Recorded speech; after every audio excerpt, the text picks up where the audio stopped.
ఇవాళ మహబూబాబాద్ పర్యటన భారంగా నేను ఇవాళ మహబూబాబాద్ జనరల్ హాస్పిటల్ విజిట్ చేయడం జరిగింది.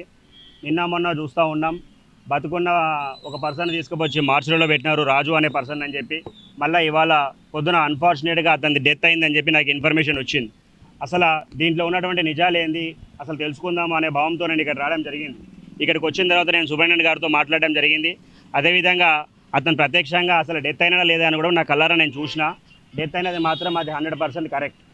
సో ఇంతకుముందు వాళ్ళు చెప్పడం ఏంటంటే మా ప్రమేయం లేకుండా కింద స్థాయి ఎవరైతే ఉన్నారో వాళ్ళు మాత్రమే అక్కడి నుంచి ఇన్ఫామ్ చేసిర్రు అని చెప్పి. నేను ఒక ఆడియో వీడియో విజువల్ విన్నా పోలీస్ డిపార్ట్మెంట్ వాళ్ళది.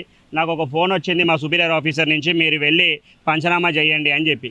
అంటే ఒక అన్ఐడెంటిఫైడ్ డెడ్ బాడీ ఫోన్ వచ్చింది అని చెప్పే స్థాయికి మనం ఉన్నాము అంటే ఇక్కడ సీఎంఓ కానీ, ఆర్ఎంఓ కానీ, డిఎంఓ కానీ, సూపరింటెండెంట్ కానీ పూర్తిగా అవగాహన లేకుండా అవుతుందా అని చెప్పి అనేక మంది ప్రజలలో ఒక అపనమ్మకం అనేది ఏర్పడుతూ ఉండదు.